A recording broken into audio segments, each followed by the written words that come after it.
साथियों, आप सभी को पता चल ही गया होगा कि एजीआर से रिलेटेड ये वीडियो है, लेकिन डेफिनेटली मैं एजीआर से अलग हटकर ये बताना चाहूँगा कि वोडाफोन आइडिया के डेफिनेटली कल शेयर है वो जो है क्लोजिंग के टाइम इतने जो है डाउन क्यों आ गए। क्योंकि अगर आप यहाँ पर देखते हैं 3 बजे तक जो है वोडाफोन आइडिया का शेयर है वो 16 रुपये 20 पैसे ट्रेड हो रहा था, लेकिन जैसे ही ये क्लोजिंग के नज़दीक आया उसके बाद यहाँ पर धड़ाम से जो है नीचे गिर गया और जो है 15 रुपये 47 पैसे पर इसके कल क्लोजिंग रही। तो इतनी बड़ी गिरावट की वजह कोई सुप्रीम कोर्ट का फैसला नहीं है और कोई जो एजीआर वाला केस नहीं है। इसके पीछे एक्चुअल रीज़न क्या है वो इस वीडियो में अपन देखने वाले हैं। तो डेफिनेटली आप सही जगह तक पहुँचे हैं। अगर आप वोडाफोन आइडिया के इन्वेस्टर है कहीं ना कहीं या फिर इसमें रुचि रख रहे हैं तो ये 3-4 मिनट आपके लिए काफ़ी यूज़फुल होने वाली। काफ़ी कुछ नई अपडेट्स आपको बताने वाला हूँ कि एक्चुअल में जो है कंपनी के बीच चल के आ रहा है और जो इसके टारगेट्स बताए जा रहे हैं जो कि 22 रुपये कहीं ना कहीं खोखले नज़र आ रहे हैं या फिर सच में जो है 4-5 रुपये की यहाँ पर बढ़ोतरी और हो सकती है एक शेयर के पीछे।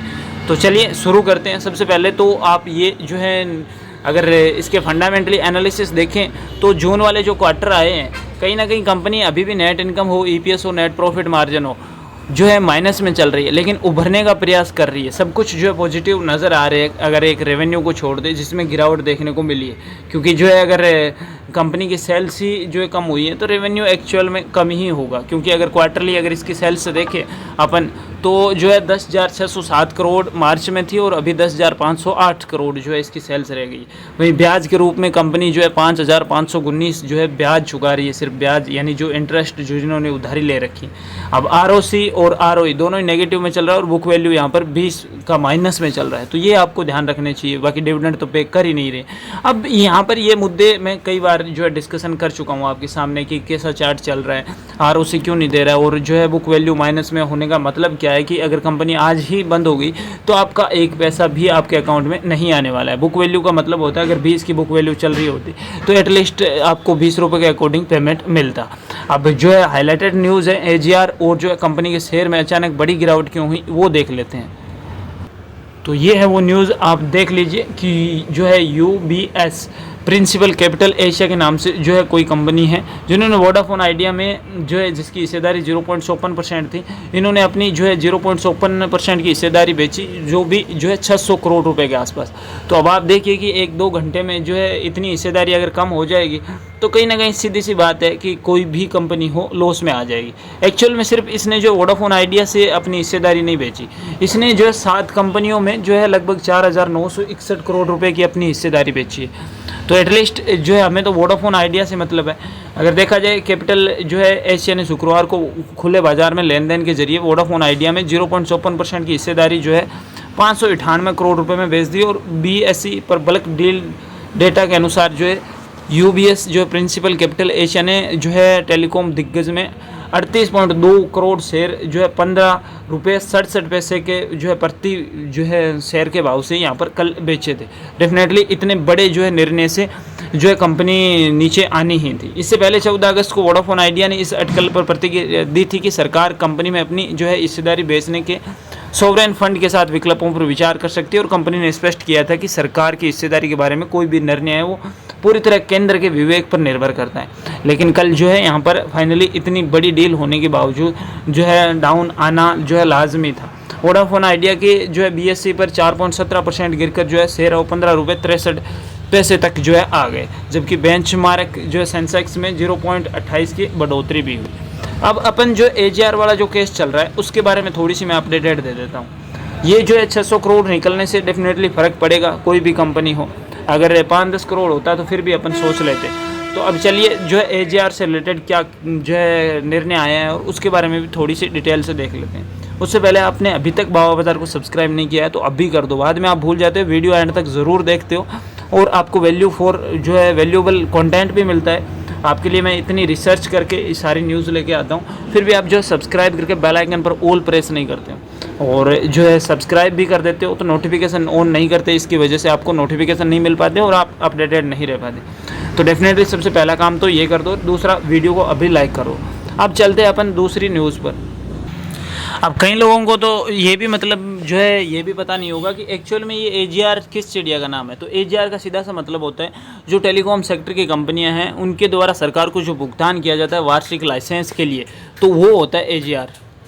अब एक्चुअल में जो है विवाद क्या है, वीआई जो है चाहता क्या है, तो डेफिनेटली जो है वोडाफोन आइडिया का जो है मांग है कि जो एजीआर की गणना में जो त्रुटियां हुई है उनकी सुधार की जाए, और जो इन्होंने पेनल्टी लगाई है उसको 50% कम की जाए, क्योंकि पेनल्टी है वो काफ़ी जो है बिना मतलब के भी लगा दिए कहीं, और जो जुर्माने पर ब्याज लगाया है, यानी जो इनकी पेनल्टी है उन पर भी जो ब्याज लगाया है वो एसबीआई के अकॉर्डिंग आप लगा सकते हैं, लेकिन उससे भी जो है ज़्यादा लगा दिया है। तो एसबीआई जो 2% ले रही है उसके अकॉर्डिंग जो आप ले सकते हैं उससे ज़्यादा क्यों ले रहे हो। और इसीलिए यहाँ पर बाज़ार विशेषज्ञों का मानना है कि ये अगर अनुकूल परिणाम आते हैं वीआई के, अगर वीआई की ओर परिणाम आते हैं तो 4-5 रुपये जो है संभावित लाभ हो सकता है इन्वेस्टर को। वोडाफोन आइडिया के शेयरों में जो है गिरावट हुई है, लेकिन वो मैंने आपको बता दिया कि उसका भी फ़र्क है और इस केस का भी फ़र्क है। तो डेफिनेटली अभी तो इसका कंप्लीट रिजल्ट आया नहीं है एजीआर का एक्चुअल में चल क्या रहा है। कल जो है सुप्रीम कोर्ट में 3 न्यायाधीशों की पीठ जो है बैठी थी, लेकिन इसका रिजल्ट नहीं आया है जो है चंद्रचूड़ की अध्यक्षता में। बाकी जैसे ही कोई छोटी बड़ी अपडेट आती है मैं डेफिनेटली आपको अपडेट करता रहूँगा।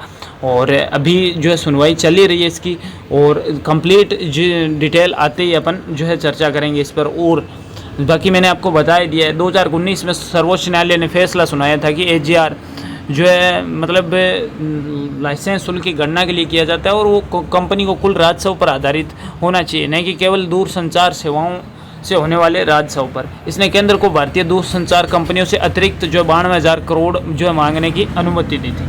हालांकि इस साल 15 जुलाई को एससी ने जो है वोडाफोन आइडिया की उस दलील को स्वीकार कर लिया जिसमें केंद्र को देय भुगतान पर 2019 के फैसले को चुनौती दी गई। और अभी क्या मैटर चल रहा है वो मैंने बता दिया कि क्या क्या कम करवाना चाहता है, कौन सी त्रुटियों में सुधार चाहता है, और जो पेनल्टी है उस पर जो ब्याज लग रहा है उसको भी वीआई एक्चुअल में कम करवाना चाहता है। तो ये जो करंट की 2 बड़ी न्यूज़ है मैंने आपके साथ जो है शेयर की है। हो सकता है कुछ रह गया हो तो आप अपने जो है लेवल पर भी चेक कर सकते हैं। डेफिनेटली 1 महीने का एनालिसिस देखें तो शेयर में यहाँ पर 5% की बड़ी गिरावट देखने को मिल रही है, और कल भी अगर देखा जाए तो 5.9% की भारी गिरावट यहाँ पर वीआई में देखने को मिली।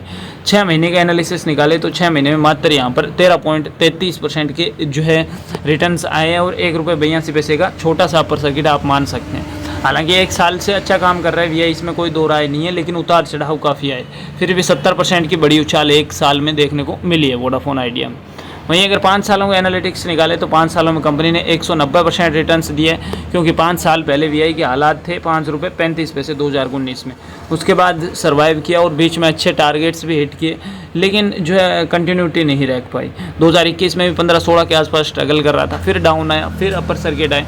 तो ये कुल मिलाकर चलता रहेगा। और क्या जो है डेफिनेटली अपडेट आती है एजीआर केस से कंप्लीट अगर डाटा आता है तो मैं डेफिनेटली आपको अपडेट करता रहूँगा। तो इसके लिए आपको कुछ नहीं करना है, बाबा बाज़ार को सब्सक्राइब करके बेल आइकन प्रेस कर लेनी, ताकि आपको सारे जो है करंट की खबरें, मुद्दे और कंपनी से रिलेटेड इशू आपको सारा एक जगह डाटा मिल जाए।